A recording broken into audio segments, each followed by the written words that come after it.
Domla gapirishga vaqtingiz bormi? Assalomu alaykum va rahmatulloh. Mana shu rivoyatni hadis keltirdim, men tushunmagan ekanman. Va alaykum assalom rahmatullohi va barakatuh. Yaxshimisizlar, charchamayapsizlarmi? Salomatmisiz? Jinday qizishib ketdik-ku. Sog' bo'linglar. Nima mavzuda bahs qilyapsizlar endi hozir? Men hizbiylar bilan bir gaplashib qolganimda 3 kun bay'atsiz yurgan odam johiliyatdagi odam bo'ladi dedim. Hozir johiliyatda agar o'lsa johiliyatda o'lgan bo'ladi degan rivoyat bor ekan. Bir kishi aytdi uni Umar radhiyallohu anhudan rivoyat dedi, bir kishi hadis dedi. Nima bilasiz, shuni so'ramoqchi edim.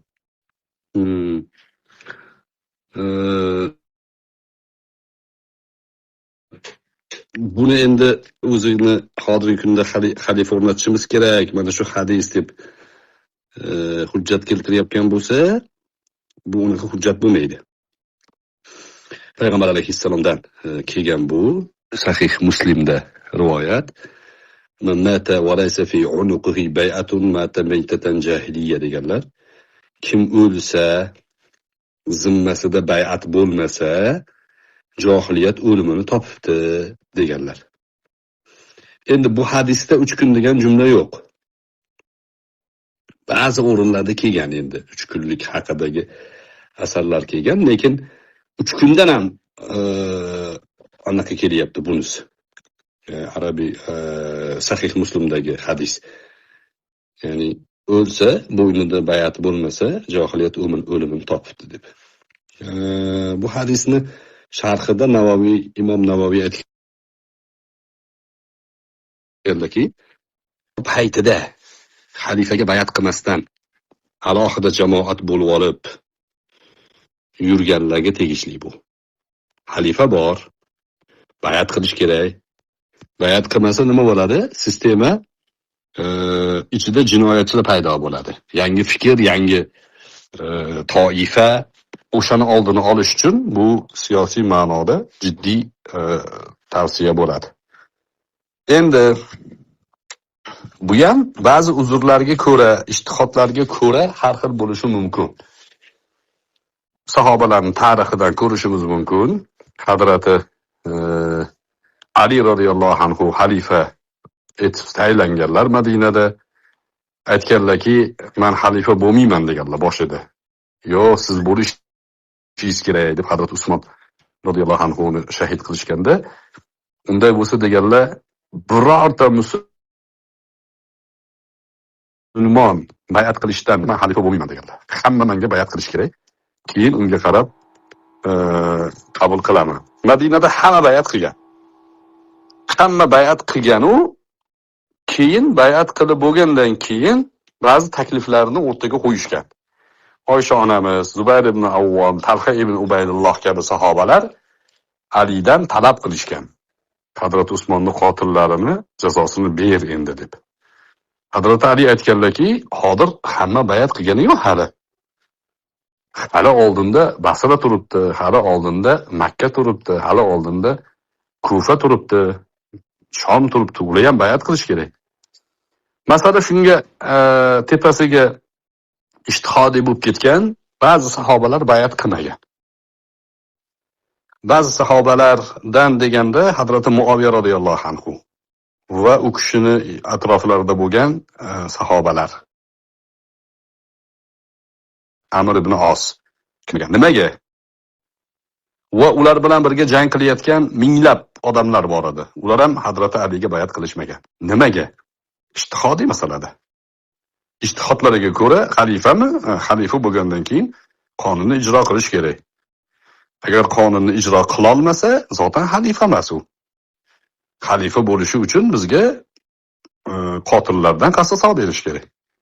Gap aylanib o'rgilib, oxiri borib, hali Siffindan oldin Jamal va hodisasi bo'lgan Oysha onamiz bilan Zubayr ibn Avvom, Talha ibn Ubaydullohlar radhiyallohu anhum ajmain hajdan qaytishda Basraga yurib borishgan. Ish o'zi mana shunaqangi ixtilof bo'lib turibdi. Ixtiloflarni oldini olish kerak. Hazrat Ali radhiyallohu anhu odam jo'natganlar, to'xtatganlar, tushuntirganlar ularga. Ular tushunib yetgan, lekin ichida o'sha turli siyosiy maqsad bilan harakat qilayotgan jamoalar bo'lgan. Sirat ulamolari aytadilar. Abdulloh ibn Sabani tarafdorlari bo'lgan fikr egalari, o'zlarini fikri bor. Yo'q, biz aytgan bo'lish kerak. Yo'q, mana hizbiyda ham shunaqa deydi-yu, biz aytgan bo'lish kerak turaveradi. Shunaqa odamlar bo'lgan, ular ikki tomonga kirib olib, bir-biriga kamon otib, qurol tongga yaqin jang boshlanib ketgan.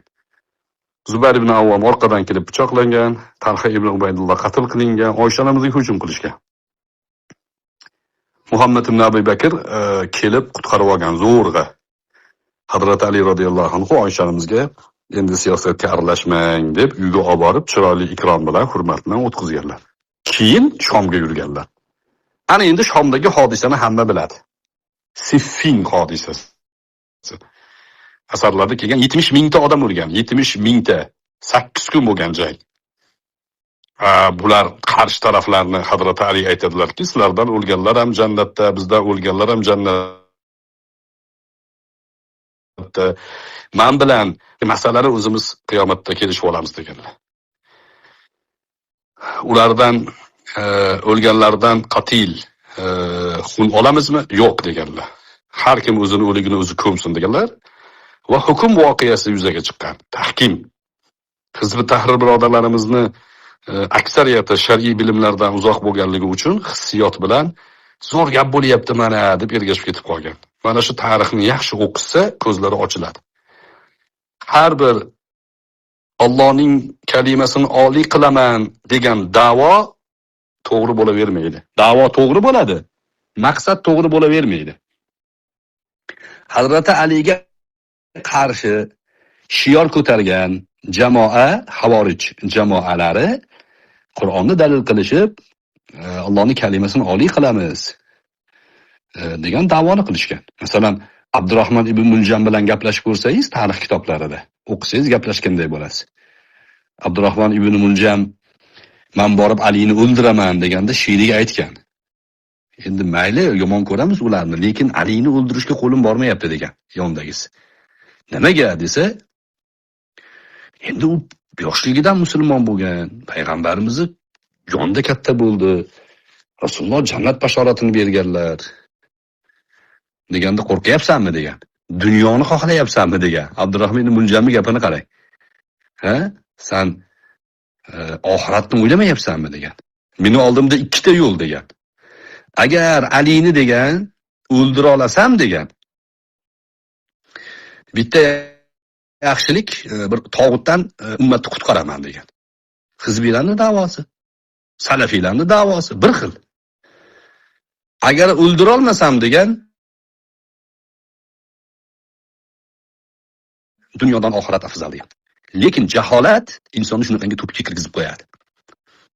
Hazrat Alini o'ldirish musulmonlarga xizmat deb o'ylayapti. Agar o'ldira olmasdan qo'lga tushsam, meni o'ldirishadi-yu, ha. Unda oxirat dunyodan afzal deyapti.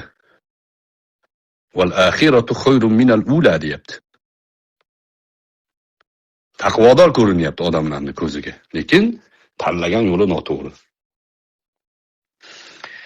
Endi Hazrat Alidan keyin Muaviya radhiyallohu anhu zotan xalifa emas.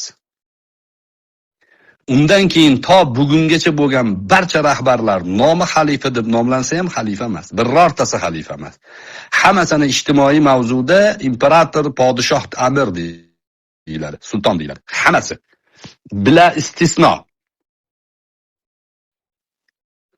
Va mana Usmoniy xalifasi bo'lgan-ku deydi hizbiylar. Tarixni yaxshi bilmaganligi uchun xalifalik ko'ra Usmoniy xilofati xalifalikka yaramaydi. Yaramaydi, xalifalik farzanddan farzandga qolmaydi. Usmoniylar 600 yil, 700 yil taxt surgan bo'lsa, hammasi farzandini xalifa qilgan. Ya'ni sulton qilgan, imperator. Al-xilofatu min Quraysh deganlar. Payg'ambar alayhissalom. Xilofat Qurayshdan deganlar. Xalifa da'vosini ko'tarib chiqqan odamlar o'zi bilmagan, siyosiy ongi past bo'lganligi uchun, shariatdan sayoz bo'lganligi uchun yahudiylarni o'yinchog'i bo'lib yuribdi. Boshqa hech narsa qilgani yo'q. Zotan qila olmaydi. Chunki birov chizib bergan chiziqda yurgan odam ular qo'ygan tochkada to'xtaydi. Boshqa yo'li yo'q. O'zlarining da'vosi yo'q. Bitta hamosat degan narsa bor xolos. Ichki hissiyot bo'ldi. Biz Allohning kalimasini oliy qilamiz. Abdurahmon ibn Muljam shunaqa degan. Hazrati Ali aytganlarki, kalimatu haqqun valakin yurad, to'g'ri gapirishyapti-yu, maqsadlari botil deganlar. Aqlingizni ishlatib, iymoningizga solib, ilm g'alviridan shunday o'tkazib ko'rsangiz, hizbiylar rosa borsa Abdulloh ibn Sabaning bolalari bo'lib chiqadi. Rosa borsa, da'vo katta. Lekin dinga, islomga, musulmonlarga, ummatga umuman foydalari yo'q. Chunki formula shunaqa tuzilgan. Gapiraveradi. Hissiyot bilan chiqib qamalib beradi. Hissiyot bilan chiqib turib musulmonlarga tafriqa qilib beradi. Zaiflashtirib beradi, bo'ldi. Reja shunaqa. Topiladimi bunaqangi sayoz odamlar har qanaqa jamiyatda davrda topiladi. Nima qiladi ular? Yahudiyga xizmat qiladi. Yo bormi menga bir tashkil bo'lgandan beri 1953-yilda tashkil topgan. 2026-yilgacha birorta hizbiyni musulmonlarga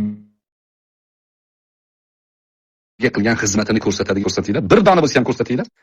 Deysiz, savolga javob yo'q. Birorta qori chiqarishgani yo'q shular. Birorta muhaddis chiqarishgani yo'q. Birorta madrasa ochishgani yo'q. Birorta masjid qurishgani yo'q. Rosa zo'r qilgan ishlari miting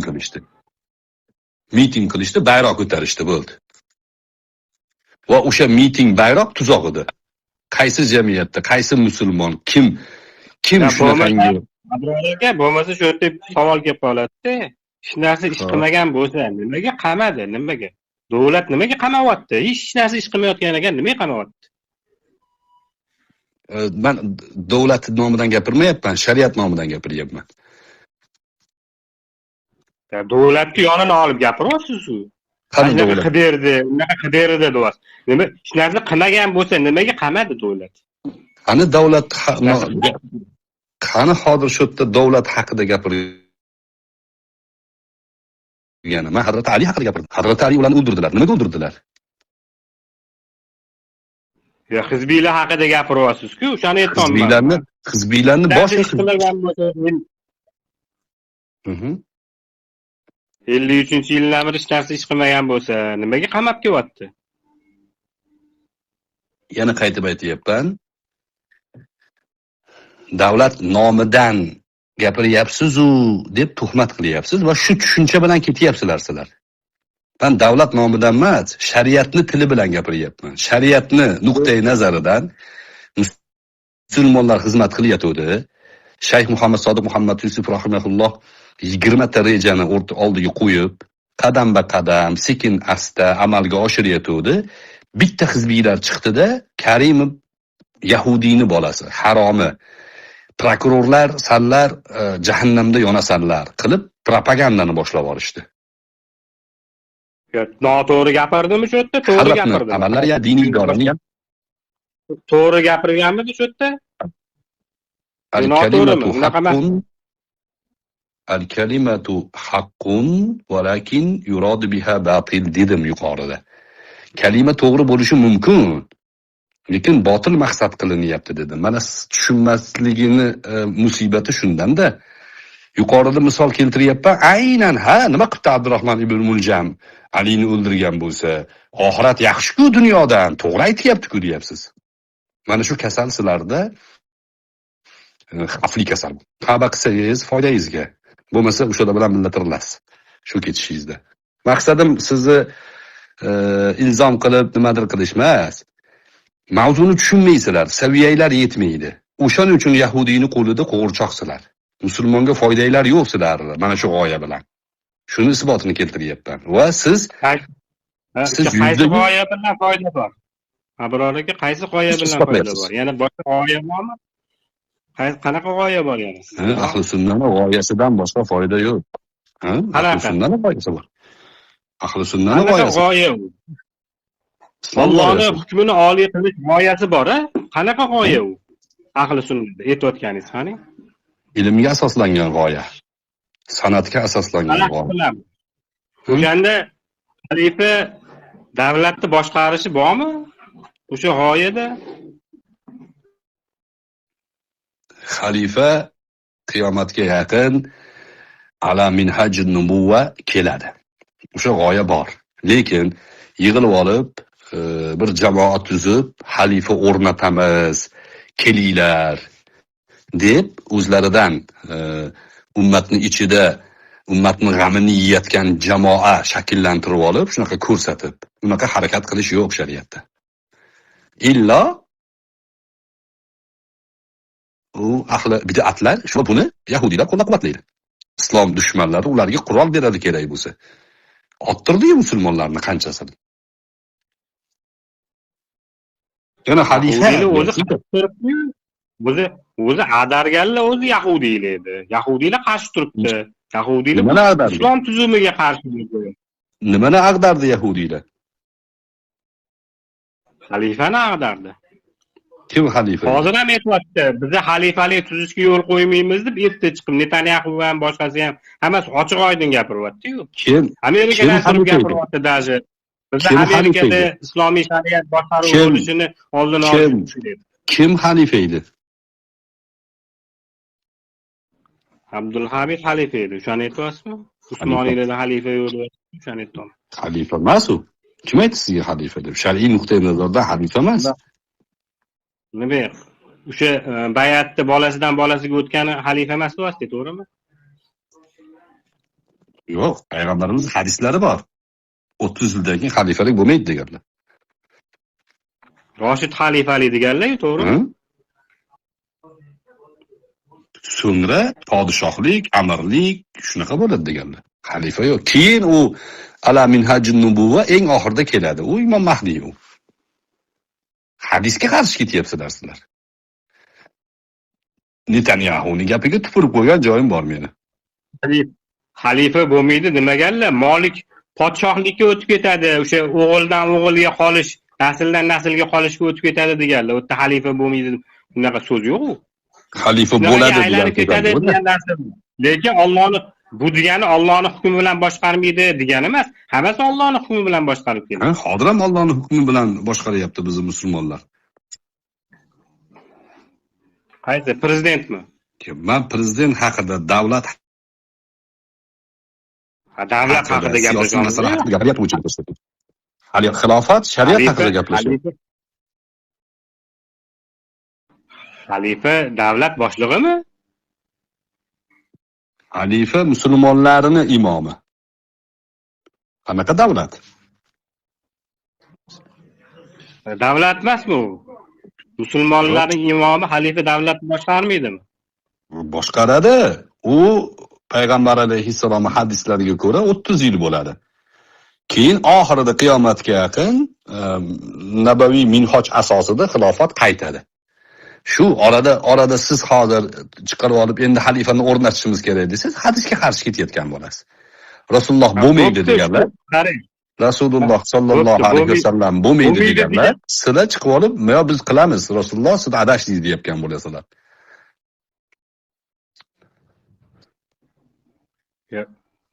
Farqini aytib bermayapsiz-ku, farqini. Tushunmayapsiz. Aytyapman, tushunmayapman deysiz. Ha, Umar ibn Abdulaziz ham, Muaviya ham xalifa bo'lmadi deyapsiz, to'g'rimi? Allohning hukmi qilmadi. Yo'q, Allohning hukmi bergani uchun ular xalifa bo'lmadi, molik bo'lib ketdi, podshohlik bo'lib ketdi deyapsiz. Shunaqa deyapsizmi? Allohning hukmi bilan hukm qilmadi. Ular gunohkor bo'ldi. Allohning hukmi bilan hukm qilmadi chunki deyapsiz. Shunaqa demoqchimisiz? Ana u Sumbulog'a tushungan tushunchani menga yuklamang-da. Siz nima demoqchi bo'lganimizni zotan tushunolmayapsiz. Zotan sizga emas o'zi bu suhbatdan ko'zlangan maqsad. Sizni o'sha tushunishni istamaydigan farqi yo'q, nima bo'lsa ham men yahudga bu xizmat qilish bo'lsa ham Allohning kalimasi deb baqirib qo'ysam bo'ldi degan toifadansiz. Siz men nima deganimni ochiq aytayapman. Shariat maqosidlarini gapirib beryapman. Hazrat Alining butun ummat uchun mezon. Hamma ko'rib, o'shandan keyin ahli sunnatda birlashmasak bo'lmas ekan deb kitoblar yozilganini misolni keltiryapman. Xalifachi deyapsiz. Xalifa 30 yildan keyin xalifalik qolmaydi. Payg'ambar alayhissalom hadislari. Bu degani demak gunohkor bo'ldi-da, shariatda o'rnatmadi-da deb. Bu nima degani bu? Men yuqorida aytdim-ku, siyosiy omillar, shar'iy saviyanglar o'ta pastki, qo'pol qilib aytganda, o'ta to'poysizlarki, sizlar tushunmagan narsalarni demak deb ketaverasizlar. Bizni demokratlar deysizlar, asli demakiyalar sizlar. Demakiya, demak. Farqini aytib bering, nima shunday Payg'ambar alayhissalomning hadislarini aytyapman. Al-xilofatu min Quraysh deganlar. Xilofat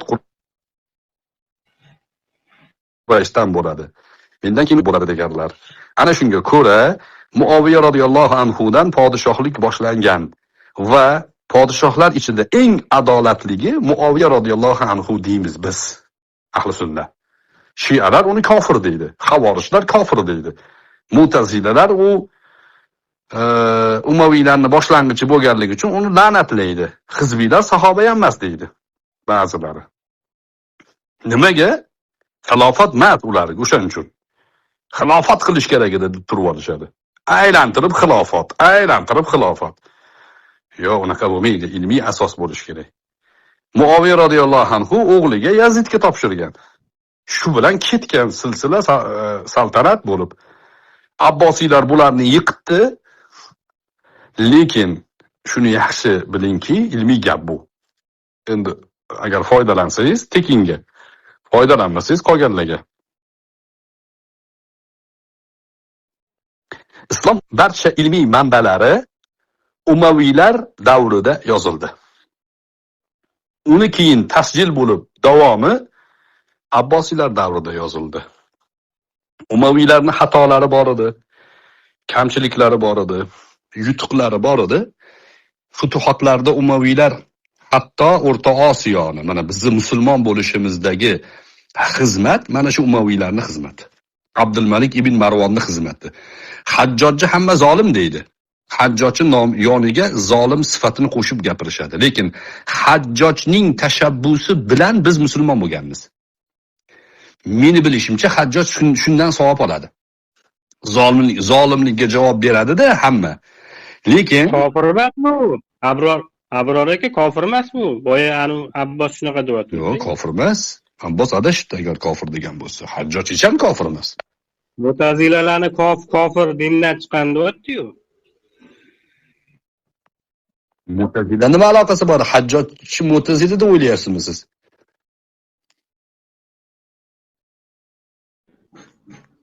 Ha kim? Yonidagilar kim bo'lgan? Voy bechora, nima qilsam bo'lar ekan endi? Mu'tazila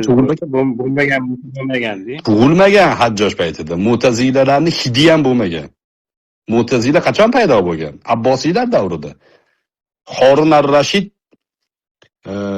Bag'dodda Baytul Hikmani tashkil qilgan. O'zi madrasa odami bo'lgan, o'g'li bor ikkita, Ma'mun bilan Amin degan. Ma'mun Zubayda xotinning bolasi, Amin Zubayda xotinning bolasi, Ma'mun cho'rining bolasi bo'lgan. Madrasada o'qitgan, madrasada aynan o'sha Ma'munning ustozlari Mu'tazila bo'lgan. Saroyga sekin asta kirib sekin boshlashgan. O'sha mashhurlari bor. Ahmad ibn Abu Duot deganlari. Saroyda joylashib, keyin saroyni saltanatidan foydalanib, o'zini e'tiqodini yoygan. Hajjoj undan 200 yil oldin, 150 yil oldingi odam bulardan. Hajjoj 90-hijriy sananing odami. 80-90-hijriy sanalarda gurkiragan odam. Qo'lida qilichi bilan sahobalarni qatl qilgan, 100 mingga yaqin odam o'ldirgan. Katta ulamolarni qirgan. Fitnatul Qurro degan masala bor tarixda. Qorilar, olimlar yig'ilishib, qurollanib, Hajjojga qarshi oyoqqa turishgan, bosh ko'tarishgan. Afsuski Hajjoj qo'li baland kelib, qorilardan tashkil topgan lashkarlarni mag'lub qilib, keyin qirgan. Shu darajada qirganki, odamlar ertalab bomdodga turganda bir-biriga salom bersa, salomdan keyin bugun kim o'ldirildi? Bugun kim qamoqqa olindi? Bugun kimni ko'zi o'yib olindi? Bugun kimni terisi shilib olindi deb savol berardi. Shunaqa darajada bo'lgan. Lekin men nima demoqchiman? O'sha hajjotchi ham yaxshiliklari bor. Qur'oni Karimning nuqtalarini shu qo'ydirgan. O'zi muallimul Qur'on bo'lgan, madrasada dars beradigan qori bo'lgan. Qur'onni ta'lim beruvchi ustoz bo'lgan. Fasohati zo'r bo'lgani uchun, keskin odam bo'lganligi uchun Abdulmalik ibn Marvon uni keyin lashkarlarga boshlatgan, qon to'kishda o'shandan foydalangan. Bu odam shu odam. Abdulmalik ibn Marvonni oldiga olib kirgan, o'g'lini oldiga. Valid ibn Abdulmalikning oldiga olib kirib, bu bola degan zo'r lashkar ekan. Chunki bohlini uncha lekin olib kirib zo'r lashkar shunga yoniga lashkar beraylik, O'rta Osiyoni bizni Mavroun nahrini fath qilishda foydalansak bo'ladi degan. Valid ibn Abdulmalik unga lashkar bergan, kelib bu Xorazmni, Buxoroni, Samarqandni olgan. Keyin musulmon bo'lganmiz biz. Undan keyin Sulaymon ibn Abdulmalik o'rniga bo'lgan. Ana undan kelib o'sha Qutaybi ibn Muslim orqaga qaytmayman degan odam jonitib o'ldirtirgan. Bu tarixni nima uchun aytyapman? Xilofat yo'q u davrda. Podshohlik. Men xalifaman deb e'lon qilgan Makkada Abdulloh ibn Zubayr borlar. Makkada. Iroqda Mus'ab ibn Zubayr bor. Abdulloh ibn Zubayrning ukasi. Xilofat yo'q bo'lsa nima fath deb ketyapsiz? Musulmonlar tomonidan qilinsa fath bo'lish shart emas. Fathga. Nima bo'ladi fath bo'lgandan keyin? Musulmon yurti bo'ladi. Ha, nima boshqaruv nimada bo'ladi endi? Boshqaruv islomda bo'laveradi, xalifa bo'lmasa ham. Ha, islomiy boshqaruv bo'lishi kerak, Allohning hukmi bo'lishi kerak, to'g'rimi? Xalifa bo'lmasa nimaga dariga hadislar nima bo'ladi? Yo'q bo'lib ketadimi? Xalifalik to'g'risida, xalifa qalqondir degan hadislari bor. Qancha xalifa to'g'risida hadislar bor. Ular nima qilamiz? Xatni ishlatamiz. O'rni bormi? Xalifa, menga o'qib bering shuni arabchasini. Menga matnni keltirib bering shuni. Sharhlarning gapini bitta keltirib beringchi. Bormi? Siz ko'proq bilasiz siz. Xalifalik to'g'risida hadislar bormi? Nechta hadis bor? Ko'proq bilsam, menga ergashmayapsiz-ku. Ko'proq bilishimni tan olasizmi? Kalarni aytib bering, nomani qattiq ishlatamiz ularni bo'lmasa. Xalifalik to'g'risida kelgan hadislarni siz tushungan ma'noda emas. Bo'pti, tushuntirib bering, siz tushungan imom deb qanaqa tushunasiz? Tushunmayapsiz-ki. Foydasi yo'q-ki. Fransuzcha gapirmanga deyapsiz. Fransuzchani bilmayapsiz. Imom bilan xalifa boshqacha. Boshqa. Imom pesvod ekan, ha?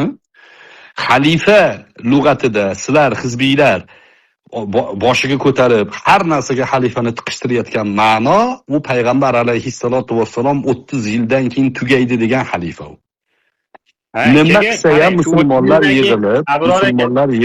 musulmonlar yig'ilib, nima ish qilsa ham siz qani xalifa deb turaverasiz. Nimaga? Yodlatib qo'yilgan sizlarga o'xshagan sayos tushunchasi o'ta to'mtoq odamlarga yodlatib qo'yilgan.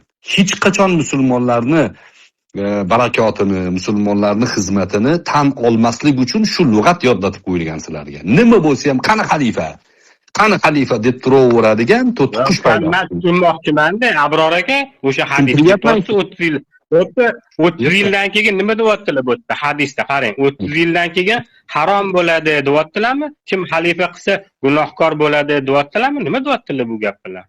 Bu hadislar nimani tushunamiz? Nima olamiz? Yo xalifa umuman qilishi kerak emas degan narsa olamiz ham. Qil degan buyruq yo'qmi bu amaliga? Yo, sizni havoyi nafsingizga bog'liq emas. Ha, qilma degan. Nimadir buyruq olamiz. Ha, buyruq bor. Buyruq bor. Huzayfatul Yamoniy hadisi rivoyat qilgan. Huzayfatul Yamoniy keyinchi deb so'raganlar, oxirgacha so'raganlar. Xalifa bo'lmasa nima qilamiz degan, shu imom bo'lmasa nima qilamiz degan savol berganda, hozir sizlar aytayapsizlarki, mana hozir gapingizdan chiqyaptiki, nima qilaylik? Indamaylikmi? O'zimiz harakat qilmaylikmi xalifa o'rnatishga degan savol. Deganda payg'ambarimiz uyingga kirib o'tir deganlar. uyingga kirib o'tir, birorta firqaga qo'shilma deganlar. Anaqani ildizi chaynab bo'lsa ham uyingda o'tir deganlar. Sizlar aytyapsiz, yo'q xalifa o'rnatamiz. Undan oldingi gapni aytmasangiz bo'lmaydi. Undan oldingi gaplarni ham ayting. Undan oldin shu. Nimaga bu joy uzib olyapsiz? Qani nima degansiz? Ayting qani. Siz to'qiyapsiz-ku. Xalifa o'rnating degan gap yo'q, biror joyda yo'q. Birorta hadisda yig'ilib olib xalifani o'rnatinglar degan hadis yo'q. Keltiring agar men u Mahmudga ham aytganman jonlida. Keltir qani ko'raylik deganman. Men hozir hizbiylikka da'vat qilaman deganman. Yo'q unaqa hadis. Sizlarga uni yodlatib qo'yapti. Mana shuni gapiraverasan любой joyda, shu bilan islom ummatiga zararing to'xtamay tegib turaveradi. Islomga zararlar tegmaydi, islom ummatiga, bolangiz, yaqiningiz, o'rtog'ingiz, akangiz, ukangiz zarar ko'radi. Xudo ko'rsatmasin qamalib ketsangiz, oilangiz zarar ko'radi. Bundan foydalanadi. Sizga o'xshagan yigitlar xizmat qilish kerak edi. Lekin sizlarni to'sib, xalifa deb turaverishlik vazifasini yuklab qo'ygan bechoralar. Bundan boshqa narsani takrorlashga kuchinglar yetmaydi. Ishinglar ham yo'q sizlarni. Nima bo'lsa bo'ldi. Bizani ishimizni Alloh hal qilib beradi-da. O'shanga ishonib yetamiz-da. Alloh shunga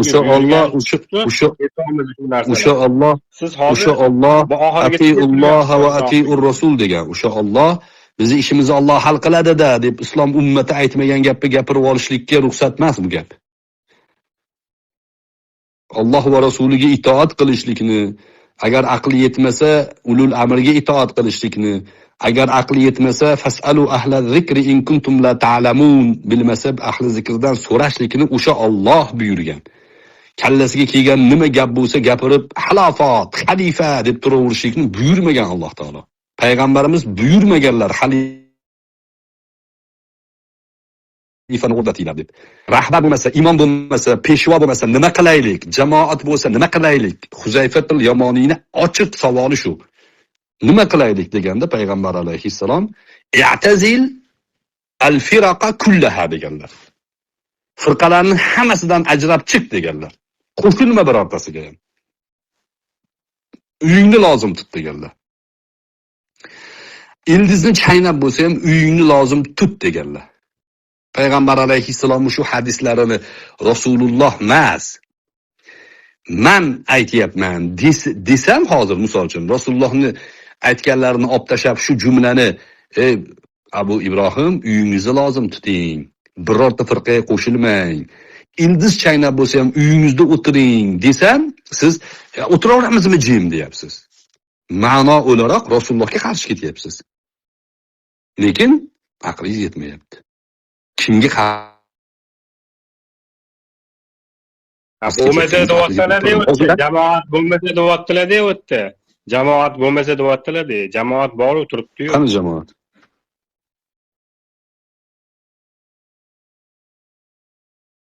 Ko'p jamoatlar. O'sha Allohning qaysi biri hukmini amal qilamiz deyotganlar ko'p-ku, o'shani ko'tarib chiqyapti-yu. U firqalarni hammasidan ajrab chiq deganlari nima bo'ladi unda? Ha, firqani boshqa firqalar ular, aqidada adashgan firqalar, kofirlar ular. Kim aytdi? Shu demokratiyaga chaqiryotganlar yoki anu o'zini peshvosini payg'ambar deb sanayotganlar, ana o'shalar, firqa o'shalar, farqlanish. Aqidada farqlansa shunaqa bo'ladi. Bizga unaqa narsa kerak emas. Masalan, Maturidi bilan Ash'arilar aqidada farqlanadi. Sahobalar aqidada farqlangan. Ba'zi masalan. Yo'q. Kofir bo'ladimi? Aqidadan emas u. E'tibor beryapsizmi? Aqidada farqlangan. Aqidani asosida emas-ku, aqida asosi emas u. O'tda mutashobih oyatlarni shunaqa tushunishi mumkin. O'zini tushunchasi bo'yicha aniqlagan. Mutashobih oyat emas, Allohni ko'rsa bo'ladimi, yo'qmi degan masalada Oysha onamiz bilan Ibn Abbos farqlangan. Aqida bu. Turli xil tushunish mumkin. Ya e'tibor beryapsizmi Abu Ibrohim? Ilmiy asosda oyatdan tushunishyaptimi shuni? Hadisdan tushunishyapti. O'sha hadisdanmi, oyatdan? Yo mayli, mavzuni savol javobga o'tkazamiz. Siz bilan menimcha tugadi suhbat. Sizni sukut qilib qo'yamiz. E'tibor beryapsizlarmi? Abu Ibrohimga o'xshagan bolalarda ilmiy javobni eshitgandan keyin, ya'ni qabul qilishlikdan boshqa yo'l qolmagandan keyin darrab ichidagi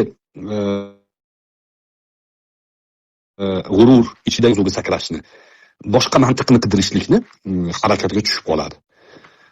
Vaziyati shunaqa ya'ni shunaqa vaziyatga tushib qolganki bular illoki Qur'onni ham bularga moslab berishingiz kerak, hadisni ham bularga moslab berishingiz kerak, tarixni zotan shularga moslab berishingiz kerak. Ana unda keyin ana ko'rdinglarmi bizniki to'g'ri deydi. Lekin e'tibor bersangiz, harakatlarini, da'volarini, atrofdagi musulmonlarga nisbatan chaqiriqlarini asosida hadis yo'q. Xilofat o'rnatishimiz kerak-ku, qarang. U aylanib o'rgilib xilofotchi deyapti. Masalan, payg'ambar alayhissalom 30 yildan keyin podshohlik bo'ladi deganlar, undan keyin mana podshohlarsam, ular nima endi shariatga xilof ish qilganmi? Nima ular kufr ish qilganmi deyapti. O'zini aqlidagi kichkina chumchuq miyadek. Menimcha ularning miyasini olib chumchuqqa ham o'rnatish ham teskari uchishni boshlaydi bular miyasi bilan. O'ta anaqada sayosi shunaqa darajada mutaassib, shu darajada o'zini fikrini iloh qilib olganki, bo'ldi, shu fikrdan voz kecha olmaydi. Nimaga uni yo'q, ularning ham yaxshiliklari bo'lgan deyapman. Hajjotchi zolim desalar ham xizmatlari bo'lgan. Islomiy boshqarganmi ular deyapti. Ha, islomiy boshqargan. Unda boshida xilofat bo'lish kerak-ku deyapti. Yana xalifaga olib kelyapti. Bir qiziq maqola yozgan edim. Mana shu bilan bahs qilganda, bir ko'zi ojiz odam haqida. Bir ko'zi ojiz odam bor ekan. Shu umrida bir marta ko'zi ochilgan ekanda shuni. Ko'zi shuni ochilganda xo'rozi kallasi turgan ekan oldida. Xo'rozi kallasi. Bo'ldi. Keyin yana yumilib qolgan ekan. Shu odam aylanib ham xo'rozi kallasini gapirar ekan, o'rgilib ham xo'rozi kallasini gapirar ekan. Shu odamdan joniga tegib xullas. Sal ko'ngliga tegmaydiganroq qilib gapiraman deb, do'stim debdi. Xo'rozi kallasidan ham boshqa narsalar bor dunyoda. Quyosh bor, oy bor. Shunaqa narsalar ham bor desa, o'ylanib turib, xo'rozi kallasini qayerga o'xshaydi dermish. Quyosh ham, oy ham xo'rozi kallasiga o'xshash kerak uni ko'ziga. Ko'rganda shuni, boshqa narsani ko'rmagan. Hozir xuddi shuni misoli bo'ldi hozir. Abu Ibrohim aytayaptiki, ular ham islom bilan boshqargan, ular ham islomni oliy qilish uchun harakat qilgan. Xilofat bo'lganda demak deyapti. Yo'q, xilofat bo'lmagan. Rasulullohning hadislariga ko'ra xalifa emas ular. Unda qanaqa islom bilan boshqaradi? Illo xalifa bo'lish kerak. Illo xalifa bo'lish kerak. Illo xo'rozi kallasi. Abbosiylar davrida islom diyorlari shu darajada kengayganki, tasavvur qilamiz. Bu yog'i Andalusiyagacha. Yo'q. Xuroson, Shom, Afrika diyorlari. Bu yog'i Xitoygacha borgan. Butun yer yuzini yarmidan ko'pi musulmonlar tasarrufida bo'lgan. Va turli elatlar, turli millatlar musulmon bo'lib yashashni boshlashgan. Va o'sha musulmon bo'lib yashaganlarning ichida nasroniysi ham bor, butparasi ham bor, yahudiysi ham bor, hammasi bor, shamanizm bor. Ular bilan qanday muomala qilamiz? Harun ar-Rashid butun dunyoni, ya'ni o'zini saltanati ostida boshqarishlik uchun sistemalarni topishlik vazifasini yuklagan ulamolarga. Kitoblar tarjima qilib olib kelishgan. Kitoblar umuman Yunon boshqaruv sistemasi. Arastuni boshqaruv sistemasi, davlatchilikka aloqador asarlari. Ularni hammasidan olib foydalangan. Musulmon bo'lgan, adolat o'rnatish uchun islom qoida bo'ldi, foydalanamiz. Islom qoidalariga tushmaydimi? Bo'ldi, bundan foydalanmaymiz. Shunaqa qilingan. Qur'on bilan sunnatni shundoq olib, shundoq tatbiq qilaman deng. Uni to boshqa davlatlar, boshqa jamiyatlar, boshqa xalqlarga tatbiq qilishlik uchun undan bir qancha masalalarni ijtihod qilib chiqarish kerak bo'ladi. boshqa mamlakatlarda odatda joriy bo'lib turgan hukmlarni o'rganib, bu hukmlar Qur'on va sunnatga zid emasmi, o'shani tatbiq qilamiz deyish kerak bo'ladi. Yangisini tiqishtirmaydi. Bular hizbiylarni shar'iy bilimlarda o'ta to'poy, siyosiy bilimlarda o'ta ahmoq bo'lganligidan foydalangan dushman bular orqali musulmonlarga zarar beradi. Bular nima deb o'ylaydi? Hizbiylar bilan gaplashsangiz, Payg'ambar alayhissalom Qur'on sunnatni olib kelib, o'shani tatbiq qilganlar. Aytgan hukmlarchi hammasini yo'qqa chiqarganlar, yangitdan qurganlar deb o'ylaydi. O'shaning uchun siz jamiyatda nimaiki hukm, nimaiki masala jarayon bo'lib turgan bo'lsa, hamma amal qilib turgan bo'lsa, shar'iy asosga, Qur'on va sunnatga zid bo'lmasa, amal qilaveramiz desangiz, ana bu islomga amal qilmayapti deb tushunaveradi. Uni hayolida hozir xalifa bo'lsa, buni hayolida Qur'on sunnatni olib kelib, hozir biz O'zbekistonda yashayotgan hamma qonunlarni, odatlarni, hukmlarni, hamma ijroni bitta qo'ymay yo'qotib, yangitdan tuzadi deb o'ylaydi. Bularning hayoli, to'poy kallasi shunga yetadi. Mutlaqo zid bu. Islom Payg'ambar alayhissalom bu'istu li utammima makarimal axloq dedilar. Hukm ham kiradi shuning ichiga. O'zi axloq bor edi, xulqlar bor edi xalqlarning ichida. Yashayotdi odamlar. Yaxshisi bor edi, yomoni bor edi. Bo'lmagan edi. O'shani mukammal qilgani keldim dedilar. Mukammal qilgani keldim, ya'ni yangitdan ijro qilgani keldim demayaptilar. Bor edi, tugatgani keldim, mukammal qilgani keldim. Siz nimaiki yaxshilik haqida gapiring, yo xalifa deydi, yoki soqolli misol qiladi, yoki boshqa narsa. Nima qilib bo'lsa ham musulmonga zarar beradigan narsani chiqaraveradi. Bu formula yahudiylar tomonidan tuzilgan. Biz bu hizbiylarni kofir demaymiz, ahmoq deymiz. Ahmoqligi shu darajadaki, qayerda musulmonga zarar bo'lsa, shularni qo'li bo'lib chiqaveradi. Ulamolar, Allohdan qo'rqadigan zotlar tuhmat qilmaydi hizbiylarga. Ular aytganki, din dushmanlari butun dunyoda yig'ilib islomga qarshi kurashsa, hizbiylar yetkazgan zararni yetkaza olmaydi deyishgan. Qarang, yuqorida bering, Hazrat rahimahulloh atroflarida qancha ulamolar yig'ilib, birlashib Islom nuri degan gazeta tashkil qilishgan. Necha million nusxada bosilgan. Bu paytda hamma ateizm g'oyalarini ko'tarib yurgan. Komsomollar, kommunistlar partiyasini kuchi bo'lib turgan davrlar. Hali hamma narsa nol. La ilaha illalloh deyish bilmagan odamlar. Odamni musulmon masligini do'ppi kiyish, shapka kiyish bilan ajratgan o'sha davrlarda. Musulmonman desa do'ppi kiyib olish kerak bo'lgan. Soch qo'yib yurishlik kufr deb shunaqa darajada saviya bo'lgan odamlarda. Mana shu Farruh Zokirovlar soch qo'yib yurganligi uchun chiqib uzr so'ragan televideniyada. Shunaqa darajada saviyada odam bo'lgan odamlar. Hazratni endi qilgan xizmatini tasavvur qilavering-da, o'sha odamlarning ichida shularda shu ham aks topadi-da. Bilimsizlikka barham berish, islomiy bilimlarni xalqqa yetkazish maqsadlari bo'lgan. Islom nuri gazetasi, Hidoyat jurnali, radiolarda islom haqida tafsir nima edi?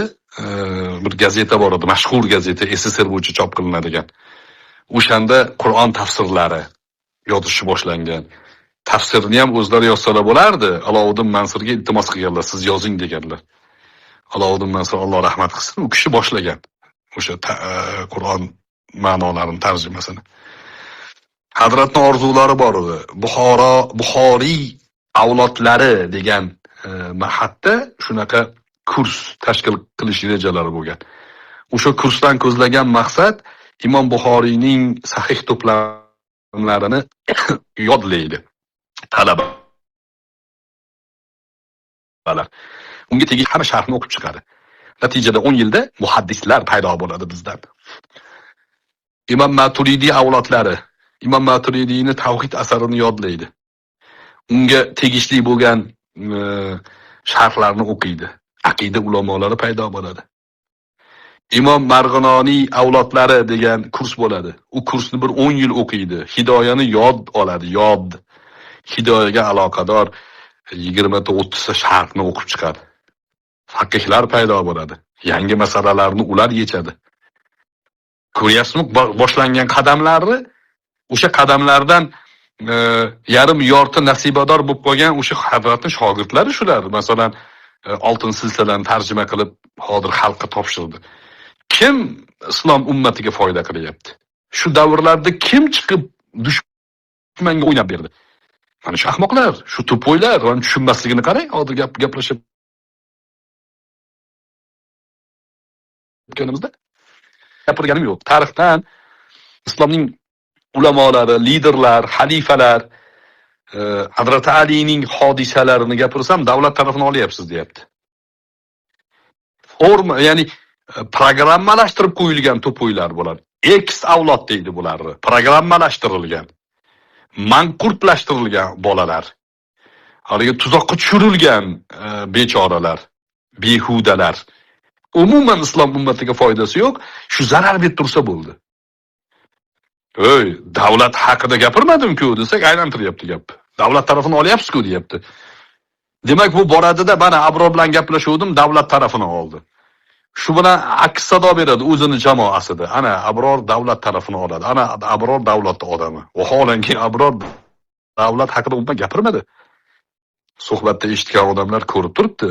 Ilmiy asoslarni, musulmon tabiatini gapirib kelyapman men. Bular chiqdi.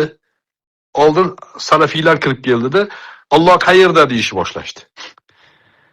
Sen jim tur dedi Hazrat, tafsir yozyapmiz mana. Hadis tarjima qilyapmiz, fiqh, tasavvuf, aqida, boshlang'ich odob, axloq. Xalqlarning ichida sekin asta islomiy saviyani ko'taraylik. O'zimizni men 9-10 sinflarda eski o'zbek yozuvini o'qishni boshlaganmiz maktablarga. Butun O'zbekistonning maktablarida o'qitilgan o'sha davrlarda. 90-yillar, 89-90-yillar. Surishtirdilar tarixni. Harakat qilingan, boshlangan, hamma shunga moyil bo'lib turganda birdan bular chiqdi-da. Birdan bular chiqdi-da, nima qildi? Ta'limingga ham dedi bular. Tafsiringga ham dedi. Sen nima xohlaysan? Karim Yahudi deyishni boshlashdi.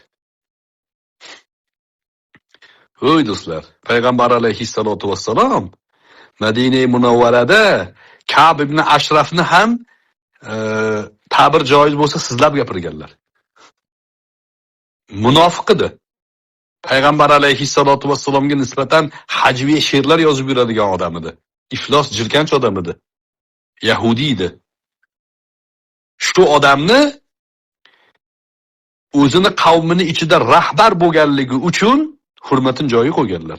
Biror joyda majlisda o'tirgan bo'lsalar, u kirib kelsa, oldilariga chaqirib to'rga o'tkazardilar. Abdulloh ibn Ubay ibn Salul o'zini qavmining raisi edi u. Unga ham yaxshi muomala qilardilar. Chiroyli muomala qilardilar.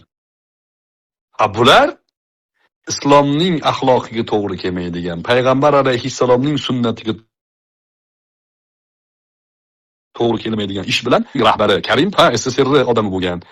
Keyin mustaqil bo'lgan, mustaqillikka boshida biroz qarshi bo'lib turgan, keyin mustaqilligini e'lon qilgan odam.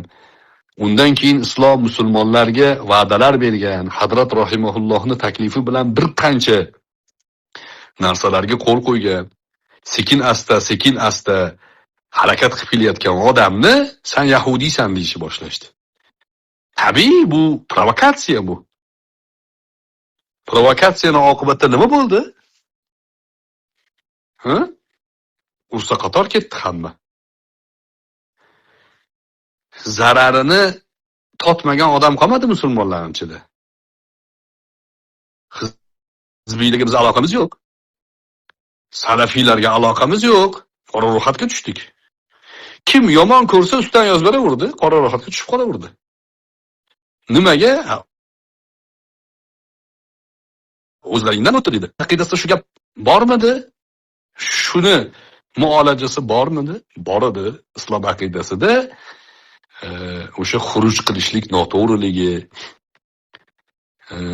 masalani tinch yo'l bilan hal qilish turganda qolgan masalalardan ko'z yumish kerakligi, Hudaybiya g'azotida 10 ta shartdan 9 tasini kofirlar aytgan. Payg'ambar alayhisalom rozi bo'lganlar. Payg'ambar alayhisalom na'udhu billah tog'ut bo'ldilarmi? Mushriklar taklif qilgan narsaga xo'p deganlar. Yuqoridan qarasangiz musulmonlarga zarar. Bittasi 500 kilometr yo'lni peshqon bosib kelgan sahobalar Makkaga 2 soatda yo'l qolgan. Misol uchun. Makkaga kirmaysan deyapti bu yil. Shuncha yo'l bosib kelgan odamlar shu yerdan qaytib ketish kerak. Alayhissalom bo'pti roziman. Nimaga esa tinchlik bo'ladimi shundan keyin deyaptilar. Ha, bo'pti roziman deyaptilar. Muhammad Rasululloh degan jumlani Rasulullohni o'chirasan deyapti. Qaysi musulmon odam payg'ambarning rasul ekanligini o'chiradi? Payg'ambar alayhissalom shuni o'chirsak, tinchlikka rozi bo'lasanlarmi? Sulhga ha rozi bo'laman. Bo'pti o'chir deganlar. Hazrat Ali o'chirmayman degan, men o'zim o'chiraman, o'chirganlar. Ko'rsatinglar.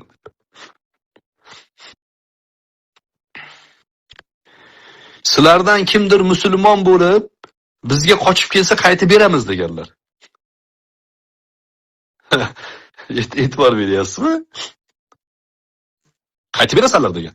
Buni ham mushriklar qo'ygan. Payg'ambar alayhissalom bo'pti deganlar. Shuni evaziga sulh tuzamizmi? Ha, tuzamiz. Bo'pti, qaytib beramiz deganlar. Lekin sizlardan kimdir islomdan chiqib bizga qaytib kelsa biz qaytib bermaymiz degan. Desa Payg'ambar alayhissalom shuni evaziga sulh bo'ladimi? Ha, bo'pti deganlar. 10 ta narsa. O'qing Hudaybiya sulhini.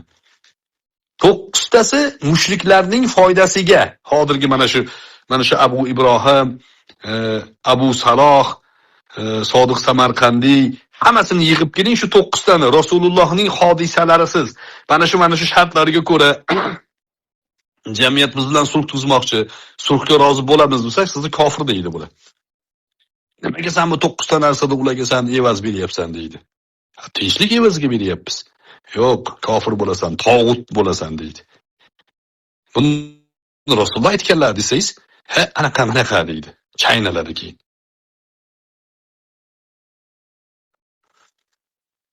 O'shaning uchun Allohimdan so'rashimiz kerakki, Alloh fahmimizni olib qo'ymasin, qalbimizni burib qo'ymasin.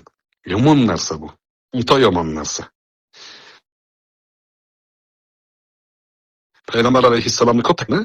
Jahannamda azobi qattiq bo'lgan ikkita shaxsdan bittasi, men musulmonman, ilohiy kalimatulloh uchun, oxirat uchun amal qilyapman degan odam. Jahannamda azobi eng qattiq odam shu. Gaplari hammasi behuda. Bularning gaplarini hammasi maqsadli, botil maqsadga xizmat qilishlik uchun dindan foydalanayotgan dinfurushlar bular. Shariat nuqtai nazaridan turibdi. Hazrat rahimahulloh tinchlik bilan madrasalar ochamizmi? Ochamiz. Hamma viloyatda madrasa bor edi-ya. Hamma viloyatda, mening qishlog'imda madrasa bor edi. Hech kim demayotdi. Bular chiqdi-da, hammani gumon otiga mindirdi. Hamma gumonda qolib ketdi. Unsa qator bo'lib keyin yopildi hamma yo'q. Bu bo'lmas ekan deb. Bu ne'matga o'sha biz loyiq emas ekanmizki, vaqtida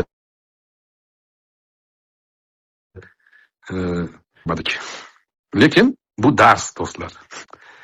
Men ko'pincha shogirdlarimga ham aytaman-da. Hozir o'qimasang, keyin pul to'lab o'qiysan. Hayot o'qitadi senga, unda og'ir bo'ladi.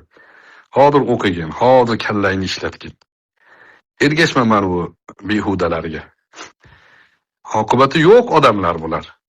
Jamiyatda o'rni yo'q odamlar. Ateistlarning ichida Amrman degani bo'lardi. Yaxshilab surishtiring, mahallada qo'ni-qo'shnisi, yor do'st birodarlarning ichida o'rni yo'q odamlar. O'shandan bular psixologik travmasi bor. hech kim qilmagan gapni, hech kim aytmagan gapni gapirib, o'rin egallamoqchi jamiyatda. Hizbiylarning ham aksariyatining o'rni yo'q jamiyatda. O'rni yo'qligi uchun olamshumul gapni gapirib, mana sizlar aytmagan gapni ayta olyapmiz, biz o'rnimiz bor deyish uchun qilayotgan xatolari bulardir. 10 mingdan oshiq masjid bor edi O'zbekistonda. 10 mingdan oshiq. Bularning provokatsiyasidan keyin davlatchiligini qildi. Indamasa nima bo'lsa qilishdi-da.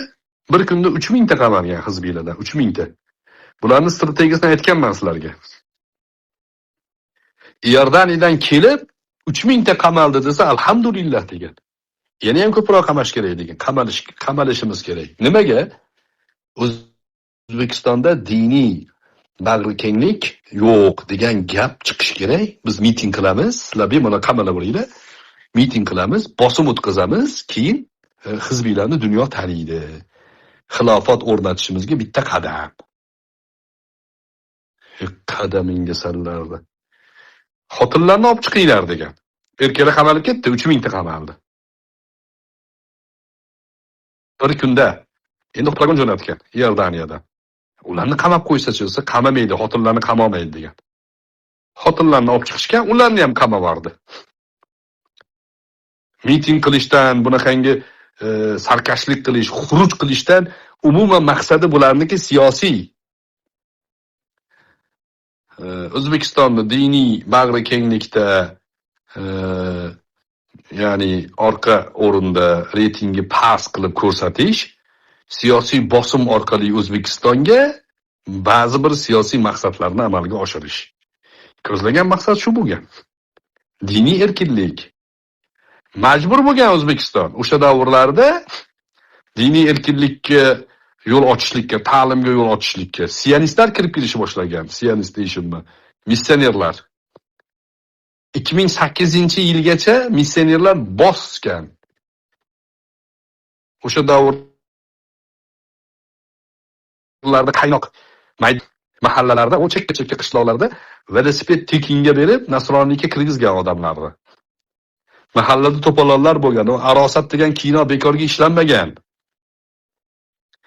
Qabristonga ko'mmaymiz deb, o'liklar tashqarida qolib ketib, sovda qolib ketib, bo'ri yeb ketib, itlarga yeb bo'lib ketib, oilalar buzilib, qanaqa ishlar bo'lmagan.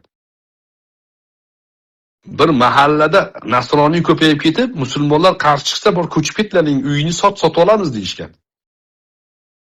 2008-yilda Karimov keyin to'xtatdi buni. Qaror bilan.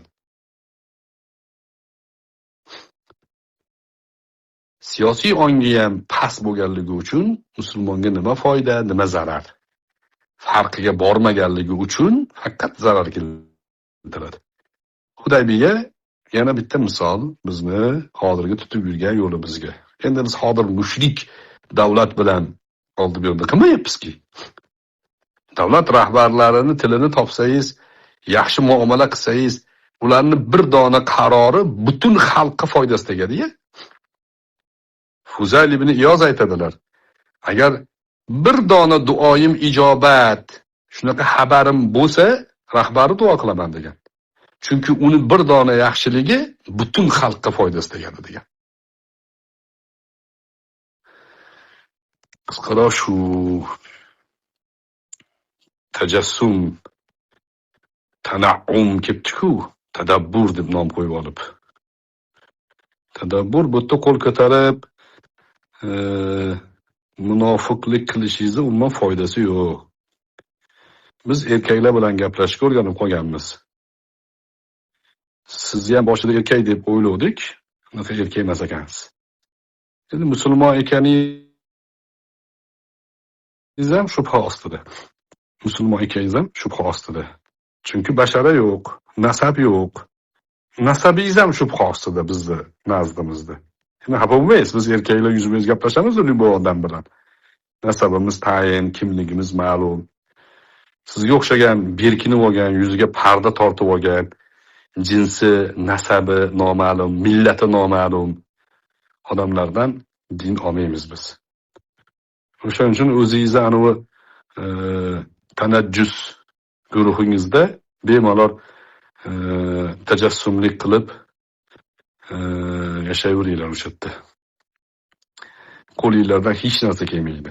Sizga o'xshagan sharafsiz, sizga o'xshagan nasabi betayin, isqirt, haromdan bo'lgan ummat ichiga timirskirin kirib olgan haromilarga imkon bermaymiz.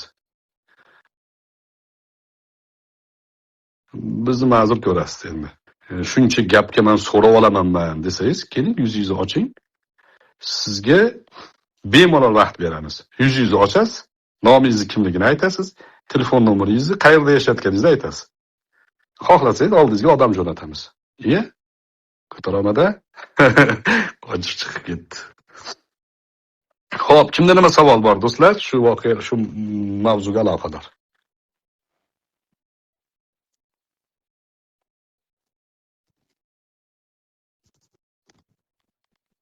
Mavzuga oid savollar. Muzaffar Boydochi aytgan. Assalomu alaykum. Va alaykum assalom va rahmatullohi va barakatuh. Assalomu alaykum ustoz.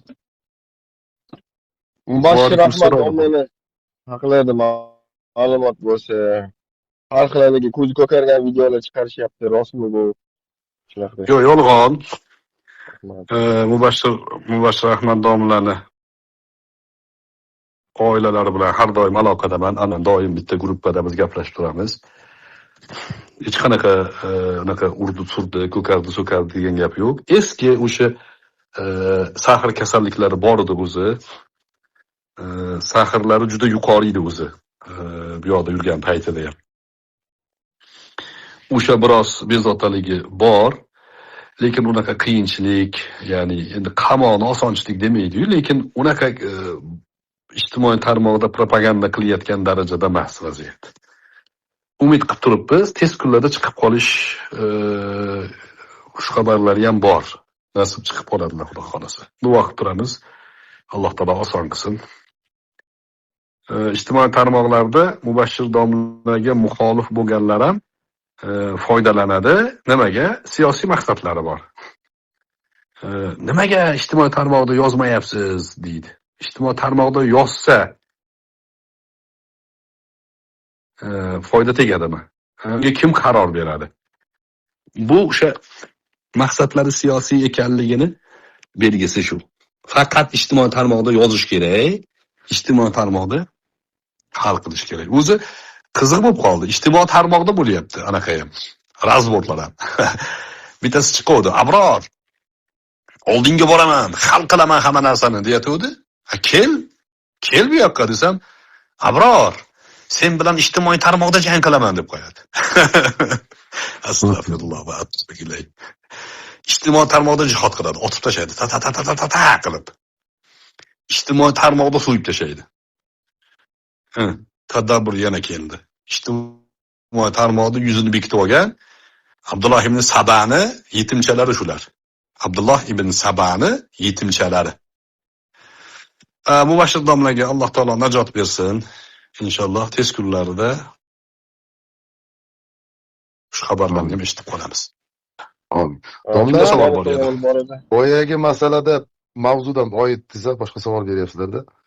Boyagi masalada men jamoatimiz mana shu guruh sifatida hizbiylarni ko'p kuzatgan odamlar sifatida bir narsani guvohi bo'luvdik. Demokrat ana domla boru, Qidir Nazar Allohqurovni qo'llab-quvvatlovchilari shu yigitlarga aldandi. Aynan boyagi gaplashgan hizbiy yigitlarga aldandi-da. Xilofotni o'rnataylik degan ariginaqani ko'tarib oldi. Ya'ni hukumatga mana shu bilan zarba bersa bo'lar ekan degan xulosani ularga singdirishdi-da. Hizbiylar unga singdirdimi? Futbollar demokrat bo'lardi. Dilshod degan bilan Bo'ri degan siz taniysiz. Ha, bo'ldi, aha. Shu bolalar endi izsiz yo'qolib qoldi. Birdaniga yo'qolib qoldi. Keyin uni so'rab surishtirsak, kimlardir yozishgan, akasi yozgan, boshqa qilgan deyapti, uni qamalgan deyapti ularni. Bittasi 10 yil, bittasi 19 yil oldi deyapti. Shu bolalarni da'vati mana shu hizbiylarni. Ana shulardan bir xabar oldilaringmi, nimaga ketdi desak, umuman qiziqmaydi ham. Haligini qasi ham yo'q-da. Birodarchilik shumi islomda yo bir sir boshqacharoq bo'ladimi? Bizga boshqacharoq o'rgatishgan edi. Mana shu bolalar shularni da'vatiga yurgan edi-ku. Endi bu islomdagi asos mavzularni bulardan talab qilish biroz mantiqsizlik. Endi u bo'rini bilardik kimligini, Fotihani o'qishni bilmaydigan odam. U bo'ri. Nimaga desa, dinni bilish shart emas. Siyosiy maqsadimiz yo'lida dindan foydalansak bo'ldi degan g'oyani shu ko'rsatib bergan bizga. Ya'ni hizbiylik haqida, hizbiylarga javob bersa odam yig'layapti-yu, bu yoqda yig'olmayapti. Xuddi shuni singari shu harakatni qildi. Endi bilmayman qamalib ketdimi, yo'q, yo'qolib qoldi. Balki aytganimizdek haqiqatda josusdir u.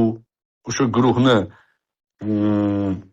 anaqa qilishlik uchun, odamlarni o'sha joyga yig'ish uchun balki yollangan odamdir. Bilmaymiz-ku biz.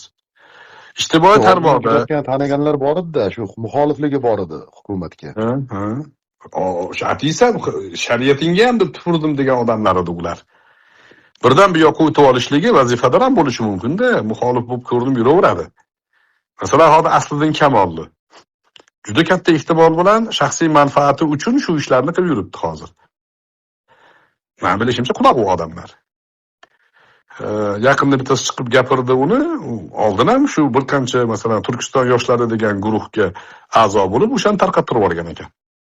Keyin undan ajrab chiqib, Ko'zguga borib, uni kim edi? Ko'zguga qamalishida yonma-yon turgan. Endi tashqariga chiqib o'ta yoshlarni yig'yapti. Bular do'stlar, maqsadli odamlarda ambitsiyasi bor. Ya'ni maqsadi bor. O'sha maqsadga erishish uchun qo'lidan kelgan narsani qiladi.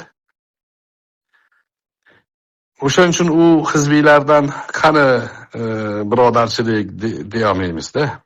Bular o'zi birodarlarini qo'lidan kelgancha zarar berib, ko'proq to'pikka tiqib, shu orqali siyosiy bir bunt ko'tarish maqsadidagi odamlarda. Kecha oldin kuni Rahmat. Savollardan biri. Mana tadabbur bir gapini tashashdi menga. Tadabbur aytayaptiki, o'zini guruhida o'lgan odamga salom bergan odam kofir bo'ladi, deyapti. O'lgan odamga o'lgan-ku deyapti, vasila masalasi so'rayapti-da. O'lgan kofir bo'ladi, deyapti. Bularni josusligini bir misol demoqchiman-da. Payg'ambar alayhissalomdan Imom Muslim rivoyat qilgan hadisda Uhud shahidlariga Payg'ambar alayhissalom har doim borib salom berardilar. Imom Muslimda alohida hadis bor. Uhudda Baqiyga borib salom berardilar. Ya'ni Baqiyga chiqsalar assalomu alaykum ahlad diyar derdilar. Assalomu alaykum ahlad diyar. O diyor ahllari assalomu alaykum derdilar. Alaykum degani arab tilida xitob bo'ladi. Oldida turgan tirik odamga qilinadigan xitob. Uhuddagi shahidlarga ham assalomu alaykum ahlad diyar derdilar. Antum sabaquna nahnu bil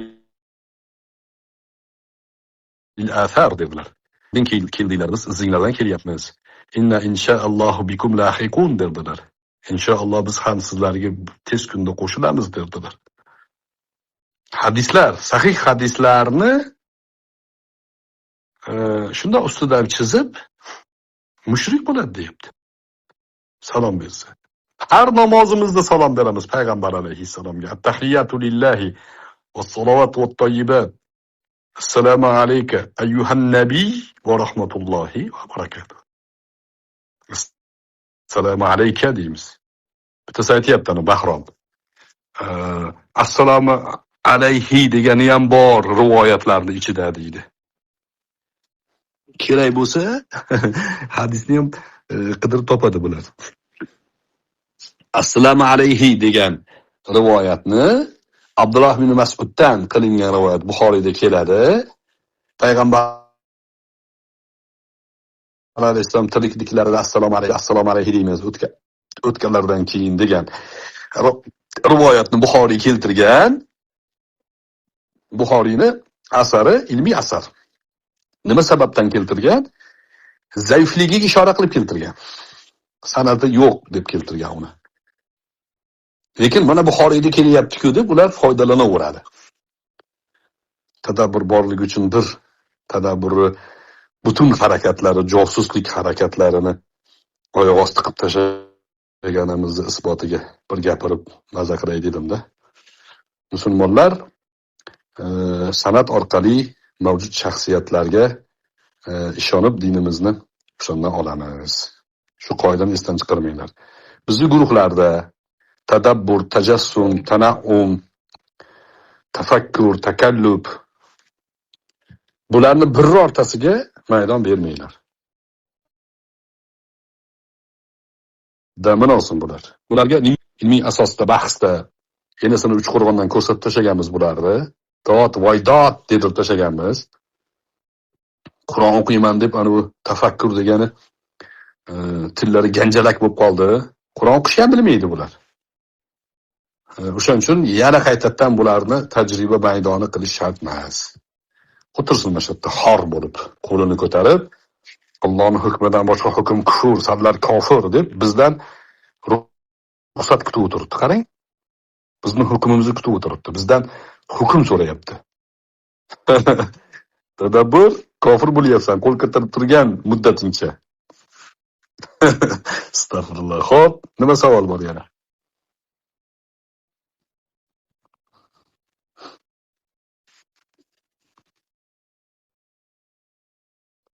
Hop.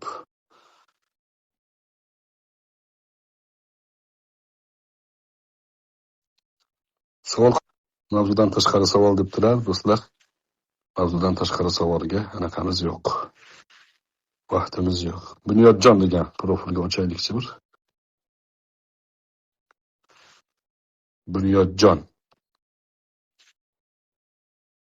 Alaykum domla, yaxshimisiz? Va alaykum assalom rahmatulloh. Domla, Nima? mavzuga oid savol bor edi hozir. Xo'p. Siz hozir ilmiy asoslab berdingiz-ku bu bechoralarni. Bu Shayx Hazrat rahimahulloh ham joylari jannatda bo'lsin. Bu shu mashlaqlar ahli sunnatning ichidan yeb bitiradi. Mashlar hammasi xoin, bir nimalar hammasi shular, to'g'rimi? Mashlar ehtiyot bo'lish kerak, har bitta qilayotgan nimasida. Ha, Misrlik bir olim bo'lardi, Muhammad G'azoliy degan.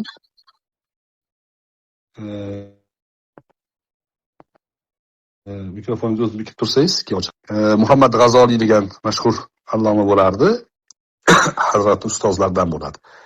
O'sha kishi aytadiki, men deydi, islom tarixini o'rganib, necha yil, 40 yil atrofida o'qib, o'rganib, shunga amin bo'ldimki, islom ummatining to Badrdan boshlab hozirgacha mag'lubiyatining asosiy sababi tashqaridan emas, ichkaridan bo'lgan degan. Uhudda ichkaridan o'sha kamonchilar tushib ketganning sababidan mag'lub bo'lingan. Ichkaridan ixtilof bo'lgan, mag'lub bo'lgan. Mana shu ichkaridan yiqitishlikni samarali ekanligini bilgan dushman har doim biz ichimizdan mana shunga o'xshagan odamlarni, jamoalarni, guruhlarni qo'llab-quvvatlashadi. Hizbiylarni Angliya qo'llab-quvvatlaydi. Joylarni berib, ularni siyosiy harakatlarni qo'llab-quvvatlab, qurol ko'tarmaymiz biz. Bizni ya'ni faoliyatimizda qurol ko'tarish yo'q degan gaplarni eshitgansizlar hizbiylarni. Buni ular musulmonlarga qarata aytmayapti. Bu xitoblaridan ko'zlagan maqsad Yevropaga til yog'lamachilik qilish. Biz sizlar xohlagan musulmonlar bo'lamiz, bizga olib beringlar falon davlatni degan gadoylik bu. Musulmon nima qurol ko'tarmaydi? Musulmon kerak o'rinda qurol ko'taradi. Dushman bostirib kelsa, musulmon qurol ko'tarib chiqadi. Jihod degan shuncha qatta qoladi. Biz qurol ko'tarmaymiz degan gapni G'ulom Ahmad Qodiyoniy gapirgan. Birinchi. Angliyaga til yog'lamachilik qilib, gadoylik qilib, biz qurol ko'tarmaymiz, meni qo'llab-quvvatlanglar. Menga ergashganlarni sizlarga qarshi qurol ko'tarishlikdan man qilamanman degan. Angliyaga. Bular shu gadoylikni qilyapti. Bu hizbiylar shular qo'llab-quvvatlayapti. Eshikni ochiq-oydin e'tirof qilishdi. Biz yetishtirdik deyapti Amerika maxsus xizmatlari. Biz qildik deyapti. Jo'lanini aylanib o'rganib Turkiya qo'llab-quvvatlagan bo'lyapti. Turkiya Amerika bilan maslahatlashib qo'llab-quvvatlagan. Amerikani rozi qildi, kelib gaplashdi, Jo'lanini olib borib ularning ustiga demokratik prezident qilib qo'ydi. Biz qildik deyapti ular. Oldingi Asad zolim edi, zolim edi, lekin hozirgi singari zaif emas edi Suriya. Hozirgi singari ichki nizolar yo'q edi unaqa. Hozir kurdlar bilan bo'layotgan urushlarni ko'ryapsizlar. Suriya 6 ga bo'lindi. Iroq 6 ga bo'lindi, 7 ga bo'lindi. Ramazon Bo'tiy aytgan edi bu gapni. Bu Suriyani bo'ladi bular. Deyishdi, ularni qo'llab-quvvatlaganlarga qurol berishdi, ichkaridan zaiflashtirishyapti. Ichkaridan Hadrat Rahimahulloh ishlagan ish. Tasavvur qilsangiz, entikib ketasiz. Bay, shu ishlar bo'lganda edi, nima bo'lardi ekan, deysiz. Shular to'xtatishdi. Shular provokatsiya qilishdi. Mashhur misol bor, zonada namoz o'qishni taqiqlaganda bir ikkita bolalar nazoratchiga pul berib, ko'zingni mana olib tur, namozimizni o'qib olaylik desa, xo'p deb pulni olib ketsa, u bechoralar soddalik qilib namozga ruxsat oldik, sekin-sekin bitta o'qib olaveringlar, ko'rmagandek bo'lib turadi desa, mana musulmonlarning bitta misoli shu. Bir jamiyatda shunga o'xshagan ishni qilsa, yo'lini topyapti. Sulh orqali kelishyapti-da, namozga yo'l topyapti. Ertalab turib ozon chaqiryapti hizbiylar. Koridorga chiqib ozon chaqiryapti. Nima deysiz bularni? Ichki dushman bular. Quloq bular, josus bular. Kalimasi haq, ozon aytadi, Dushman bostirib kelayotdi, g'orda bekinib turdik biz. Hammamiz musulmonlar bekinib qimillamay turdik. Dushman atrofimizda aylanib yuribdi. Bittasi chiqib ozon chaqirsa nima bo'ladi? Ozon chaqirdim-ku men deyapti. Mahmud qo'llayapti shuni. Nima qilibdi deyapti, ozon chaqirsa deyapti. Bu josuslik-ku bu, quloq bular. Siz ularni olamshumul gaplarni gapirganiga uchmang. U gapni bilmayman. Abdurahmon ibn Muljam ham gapirgan shu gapni. Men tarixda shu havorijlarni siyratini o'qib, og'izlarim ochib qolgan. Hozirgi sufiylar e'tiqod, ya'ni sufiylar qilgan taqvo hech narsa emas. Havorijning taqvosini oldida. Ibn Abbos radhiyallohu anhu aytadilarki, yuzlari ichiga kirib ketgan deydilar. Nimadan kinoya? Kam ovqat yeyishadi. Ko'p roza tutishadi. Ko'zlari ichiga kirib ketgan. Nima desa, kam uxlashadi. Tahajjudni farz deb bilishadi. Go'yoki. Peshindan keyin borsam deydilar, qaylula qilyapti. Hamma sunnatda qaylula bor-ku.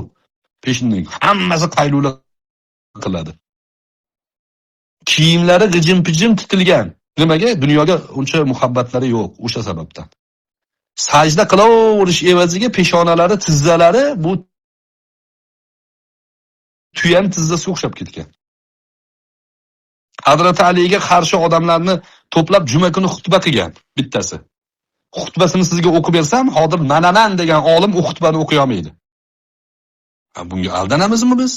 Olam shumul gapga ergashib ketaveramizmi? Qani amal bu yerda? Qani musulmonga foyda? Musulmonga qarshi ishlatyapti shuni. Abdurahmon ibn Muljam aytayaptiki, Alini o'ldirsam, musulmonlarni bitta tog'utdan qutqargan bo'laman. Savob ish. O'ldira olmasam meni o'ldirishadimi? Oxirat dunyodan afzal deyapti. Mana degan sufiy qilolmaydigan gapni gapiryapti. Shu to'g'rimi? Yo'q. O'shaning uchun yoshlar ko'zingizni oching. Olamshumul gapga, hamosat, his-hayajon, bunaqa narsalarga aldanmang. Din hamosatdan iborat emas. Nimaga payg'ambar alayhissalotu vassalom hijrat qilayotganlarida Abu Bakr anhu bilan birgalikda tadbir qilishdi, berkinishdi, taktika bilan qochishdi. Nimaga? Hazrati Umar shundoq chiqib mushriklarning oldiga borganlar. "Ey mushriklar" deganlar. "Men Madinaga hijrat qilyapman" deganlar. Kimdir qarshi bo'lsa chiqsin oldimga degan. Xotinini tul, bolasini yetim qilaman deganlar. O'ldiraman deganlar. O'rnidan turolmagan mushriklar. Otni sakratib o'ynab ketganlar, chang to'zon qo'zg'atib. Endi savol: Hazrati Umar afzalmi, payg'ambar alayhissalom afzallarmi? Sizga Hazrati Umarning ketishlarini misol keltirib, Hazrati Umarni bu amallarga tatbiq qilayotgan, targ'ib qilayotgan odam Muhammad alayhissalom degan ishlari bo'lmaydi, davlat tarafidan odam ishi degan bilan bir xil. Nimaga biz Hazrati Umarga emas, Rasulullohga ergashamiz? Ha? Hamma Hazrati Umar qilgan ish qila olmaydi. Unaqa odam ko'p emas jamiyatda. O'shaning uchun Umarga ergashilmaydi bunaqa vaziyatda. Kimga ergashiladi? Muhammad alayhissalomga ergashiladi. Taktika qilinadi. Kerak o'rinda 2 qadam orqaga tashlanadi, 3 qadam oldinga yurish uchun. Kerak o'rinda to'xtab turiladi. Kerak o'rinda g'orga kiriladi, sovurga bekiniladi. Kerak o'rinda jim turiladi. Buni sunnatga ergashgan ulamolar hal qiladi. Abu Ibrohim chiqyapti. Nimani bilasan sen? Din nomidan undoq qilish kerak, bundoq qilish kerak deyishga kim huquq berdi senga? O'shaning uchun yoshlar kasal bo'lib qolsangiz doktorga borasizmi yoki Abu Ibrohimdan so'raysizmi kelib? Tadabburdan so'rasizda, hozir kasal bo'lib qoldim, shu yuragim ko'proq uryapti, nima qilay? Jinnimisan deydi har qanaqa odam.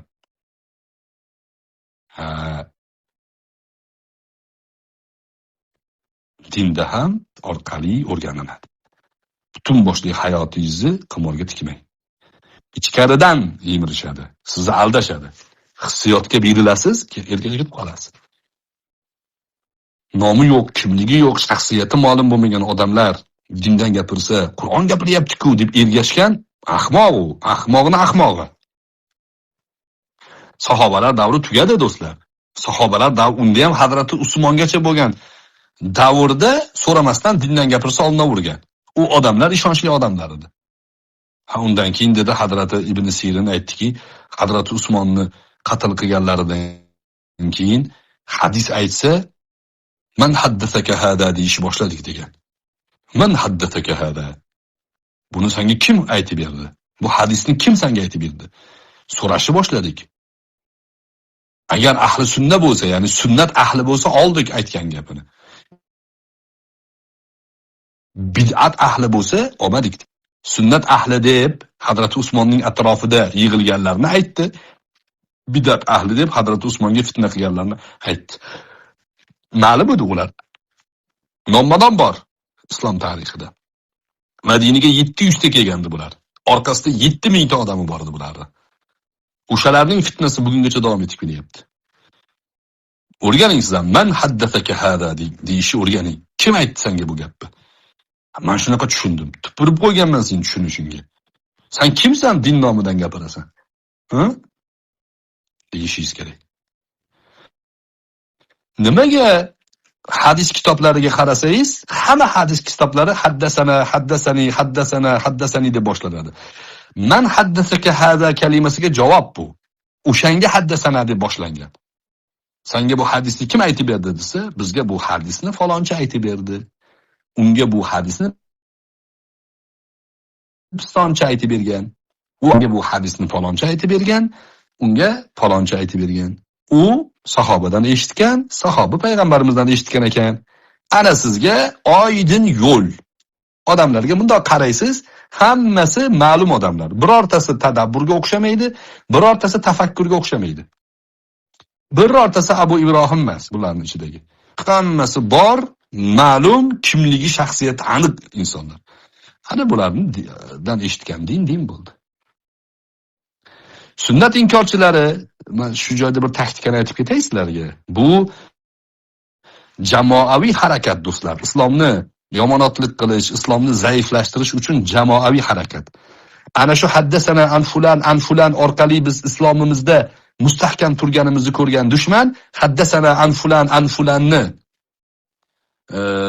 obro'sizlantirish proyektini ham ishlab chiqqan bular. Avval aytganman, Goldziher. Bu Ibrohim Qalin degan odam bor Turkiyada, hozir MITni boshlig'i, Milliy istixborot tashkilotining boshlig'i Ibrohim Qalin. Shuni Goldziherning maxfiy xonasi degan bir kitobi chiqibdi. Shuni olib o'qish kerak, ilojisi o'zbekchaga tarjima qilish kerak dedim. Do'stlarim bilan maslahatlashdik, sizlarga taqdim qilamiz xudo xolisa. Goldziherning maxfiy xonasi. Goldziher musulmonman bo'ldimman, Abdurahmon ismini oldim deb adashmasam Abdurahmonmi shunaqa. Misrga kelib Azharda o'qigan, arabshunos bo'lgan, qobiliyati zo'r odam bo'lgan, josus bo'lgan. Musulmon bo'ldimman deb Misrda hadisga taalluqli ilmlarni o'rganib, o'zini mamlakatiga borib asar yozgan. Asarda mana shu haddasana fulan an fulan haddasana axbarana degan ilmiy mezonni zaiflashtirishga harakat qilgan. Mana shu ilmiy mezonni. Ularni obro'sizlantirishga harakat qilgan. Bitta da'vosini aytay, raddiyasini aytaman, shu bilan suhbatni yakunlayman. Bitta da'vosi. Hadislar Muhammad alayhissalomdan keyin 200 yildan keyin yozilgan. Hadislar payg'ambardan 200 yil, 250 yil keyin yozilgan. Imom Buxoriyga ishora qilyapti. Imom Buxoriy, Imom Muslim zamondosh odamlar u. Mana shu shubha. Bahrom Bakir ham shuni gapiryapti, Kamol Yo'ldosh ham shuni gapiryapti, boshqasi ham shuni gapiryapti. Buni yana gapirishadi. Abdurohim Muxtor Aliyning gapini shundoq kesib turib, saqlangan xabarlarga tashab qo'ying. Bir esingizga kelganda qidirib topib o'qiysiz keyin. Ilojisi zakrepit qilib qo'ying. Abdurohim Muxtor Ali palon kuni, palon soati shu gapni gapirgan edi. Keyin ko'rganda aytasiz menga. Bo'lmasa qiyomatda shunaqa degan edingiz deysiz. Jannatga kirsak inshaalloh o'tda gaplashib o'tiramiz. Rahmat, O'zi shunaqami? O'zi shunaqami? Desam, yo'q, o'zi unaqa emas. Imom Buxoriyni 250 yildan keyin hadis to'plagani o'zi to'qib olib, o'tirib, ilhom bilan yozmagan. Imom Buxoriyni bitta yuqoridagi ajdod, bitta yuqori pog'onasida Imom Buxoriyning ustozi bor. Uni ham hadis yozganini ko'ramiz. U kim? Ahmad ibn Hanbal. Ahmad ibn Hanbal radhiyallohu anhu va ardohu ya'ni Musnad degan asar yozganlar. Musnad. Sanadlida, ya'ni sanadi bor hadislarni to'plagan, 30 mingga yaqin hadis to'plagan. Musnadda takrorlari bilan shunaqa. Endi Imom Ahmadni bitta yuqorida ustozi bor.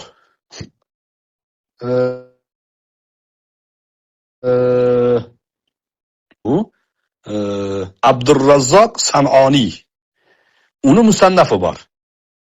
Musannaf yozgan. 100 yil tepaga ko'tarildik. 250 deganlarni gapi 150 ga qaytdi. To'xtaydimi shunda? Yo'q. Abdurrazzoqning ustozi bitta avlod tepadagisi Imom Malik yozgan. Imom Malik payg'ambar alayhissalomdan keyin 97-hijriy sanada dunyoga kelgan. Abu Hanifa bilan tengdosh.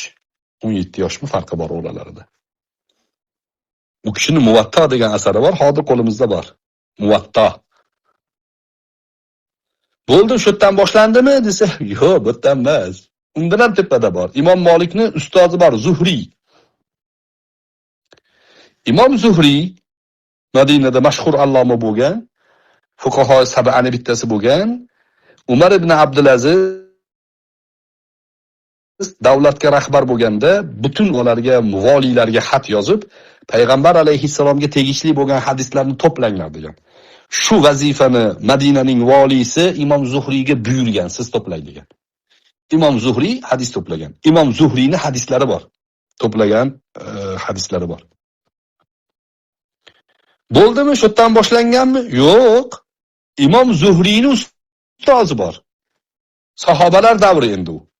Kim? Imom Zuhriyning ustozi Abdullah ibn Amr. Abdullah ibn Amr ibn As radhiyallohu anhuma. Payg'ambar alayhissalatu vassalom Abdullah ibn Amrga buyurganlar, "Sen hadis yoz" deganlar. "Ya Rasululloh, men eshitganimni yozyapman." Payg'ambar alayhissalom ba'zi odamlarga hadis yozmanglar deganlarda, bir o'sha Imom Ahmadning musnatlarida keladi. Qur'on bilan hadis aralashib ketmasin yoki Qur'on nozil bo'lishligi hali tugamagan, davom etib turibdi. Qur'on yozilyapti, boshqa narsani yozmay turinglar degan ma'noda aytganlar. Lekin Abdullah ibn Amr Payg'ambar alayhissalomga, "Ya Rasululloh, men sizdan nima eshitsam yozyapman, to'xtataymi, yozmaymi?" deganda, "Yoz" deganlar. Mana bu til deganlar muborak zabonlarni ko'rsatib, haqdan boshqa narsani gapirmaydi, yozaver deganlar.